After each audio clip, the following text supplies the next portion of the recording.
घर में दीमक देखते ही करें यह जरूरी काम, नहीं तो पछताएंगे। लाखों का फर्नीचर हो जाएगा मिट्टी का ढेर। हेलो फ्रेंड्स, दादी माँ के घरेलू नुस्खे में आपका स्वागत है। आज हम बात कर रहे हैं दीमक की। जब भी हमारे घर में दीमक लगती है तो दीमक लगने से पहले देती है कुछ संकेत, लेकिन उन संकेतों को नजरअंदाज कर देने से हमें लंबा नुकसान होता है। जब भी हमारे घर में मिट्टी जैसी पतली सुरंगें दिखें तो आप समझ जाएं कि आपके घर में दीमक ने आना शुरू कर दिया है।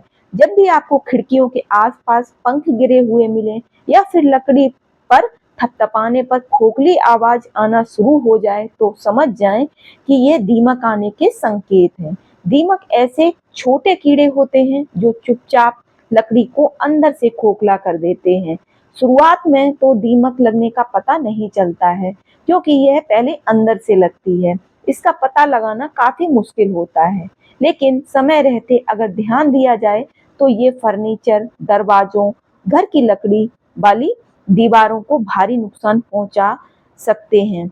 तो अगर हम ध्यान दें तो हम अपने घर को दीमक से बचा सकते हैं। जब भी हमारे घर में खिड़की, दरवाजों या फर्नीचर में दीमक लगती है तो यह एक पतली मिट्टी की रेखा छोड़ना शुरू कर देती है। तो अगर आपके घर में या फर्नीचर पर कहीं भी आपको मिट्टी की रेखा दिखे या सुरंगें दिखें तो आप समझ जाएं कि आपके घर में दीमक लगना प्रारंभ हो गई है।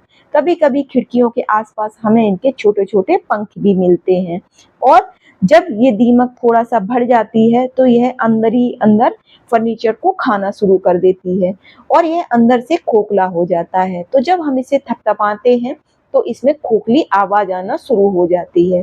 तो आप समझ जाएं कि आपके घर में दीमक लगना शुरू हो गई है। दीमक लगने के ये आम संकेत हैं। तो अगर आपके घर में भी इस तरह की कोई भी परेशानी या समस्या दिख रही है तो सावधान हो जाएं। अब कैसे आप दीमक को घर से भगा सकते हैं, कैसे अपने फर्नीचर और खिड़की दरवाजों को बचा सकते हैं। अगर घर में दीमक दिखे तो घबराने की बजाय तुरंत उठना जरूरी है, क्योंकि यह 24 घंटे लगातार लकड़ी को नुकसान पहुंचाते रहते हैं। खासकर नमी वाली जगहें जैसे बेसमेंट, लीकेज वाले कोने और पुरानी लकड़ी इनके लिए सबसे पसंदीदा ठिकाने होते हैं। कभी कभी तो ये जब बहुत ज्यादा बढ़ जाती है तो यह दीवारों को भी नुकसान पहुंचाने लग जाती है, जिससे हमारे घर की नींव भी खोखली होने लगती है। तो अगर आपको कहीं भी जरा सा भी इसका संकेत दिखे तो आप तुरंत सावधान हो जाएं। इसलिए सबसे पहले यह सुनिश्चित करना जरूरी है कि समस्या सच में दीमक की ही है या कोई और है। इसके लिए लकड़ी को स्क्रू ड्राइवर से हल्का दबाकर देखें। अगर लकड़ी आसानी से टूटने लगे या अंदर से नरम लगे तो दीमक आने का संकेत है। बेसमेंट या फिर नमी वाली जगहों में छोटे दानों जैसे दीमक के मल भी दिखाई देते हैं। कभी कभी आपने देखा होगा कि लकड़ी वाले फर्नीचर के पास हमें थोड़ी थोड़ी मिट्टी दिखती है जो छोटे छोटे दाने जैसी होती है। यह दीमक का मल होता है। समस्या की अगर हम सही समय पर पहचान कर लेते हैं तो इसका इलाज करना भी बेहतर होता है। अगर हम इसे सही समय पर पहचान लेते हैं तो हम इसे रोक सकते हैं। सबसे बढ़िया विकल्प है दीमक को खत्म करने के लिए केमिकल ट्रीटमेंट। आजकल मार्केट में कई प्रकार के इस लिक्विड आ गए हैं जिसको घर की नींव या लकड़ी के आसपास छिड़का जाता है, जिससे दीमक वहीं के वहीं खत्म हो जाती है और आगे नहीं बढ़ती है। ये दीमक के लिए एक जहरीला पदार्थ होता है, जहरीली दीवार की तरह काम करता है। अगर आप इसका अपने घर पर ट्रीटमेंट करा लेते हैं तो दीमक आगे नहीं बढ़ती है, यह वहीं के वहीं खत्म हो जाती है और इन्हें घर के अंदर आने से रोकती है।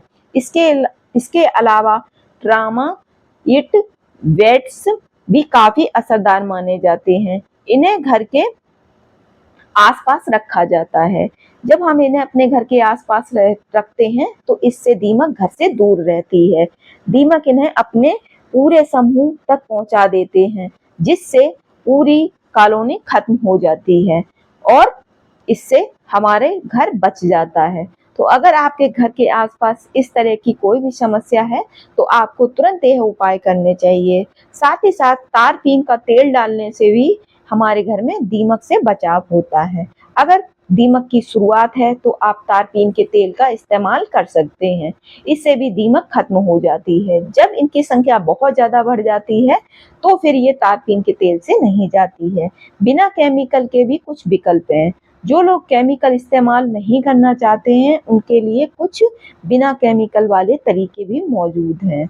हीट ट्रीटमेंट में संक्रमित हिस्से का तापमान इतना ज्यादा बढ़ाया जाता है कि दीमक खुद ब खुद मर जाती है। इससे हम अपने घर को दीमक से बचा सकते हैं। वहीं छोटे हिस्से में लिक्विड नाइट्रोजन का इस्तेमाल करके दीमक को फ्रीज भी किया जाता है, जिससे दीमक वहीं के वहीं मर जाती है और आगे नहीं बढ़ती है। हालांकि बड़े संक्रमण में ये तरीके हमेशा पूरी तरह से सुरक्षित और कारगर नहीं होते हैं, क्योंकि जब दीमक बहुत ज्यादा घर में बढ़ जाती है तो इसका असर पूरी तरह से नहीं होता है, क्योंकि वह पूरी तरह से खत्म ही नहीं हो पाती है। ऐसे में आपको फिर केमिकल ट्रीटमेंट ही करवाना पड़ता है। आप चाहें तो घरेलू उपायों में भी कुछ चीजें कर सकते हैं, जैसे कि बोरिक एसिड। ये काफी कारगर है और काफी लोकप्रिय है। इसे लकड़ी या दरवाजों में डालने से दीमक धीरे धीरे खत्म होने लगते हैं। कुछ लोग नेमाटोइड्स नाम के छोटे कीड़ों का इस्तेमाल भी करते हैं, जो दीमक को मारने में बहुत ज्यादा मदद करते हैं।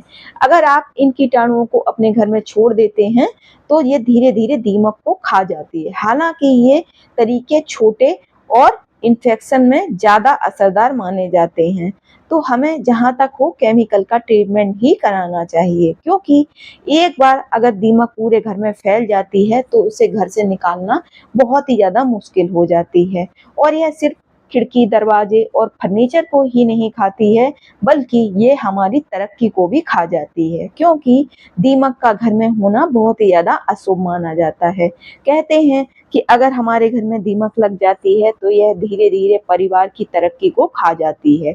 अगर दीमक घर की दीवारों, बीम या बड़े हिस्सों तक फैल चुकी हो तो प्रोफेशनल पेस्ट कंट्रोल की मदद लेना सबसे ज्यादा सुरक्षित विकल्प होता है।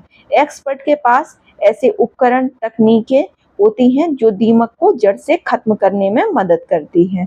तो अगर आपके घर में कहीं भी आपको इस तरह के संकेत दिख रहे हैं तो सावधान हो जाएं। और अगर थोड़ी बहुत शुरुआत है दीमक लगने की तो आप जो मैंने उपाय बताए हैं उनको कर सकते हैं। अगर शुरुआत है तो ये खत्म हो जाएगी, लेकिन अगर ये पूरी तौर से आपके पूरे घर में फैल गई है तो आप एक बार अपने घर में केमिकल ट्रीटमेंट जरूर कराएं। वीडियो पसंद आए तो चैनल को सब्सक्राइब करें।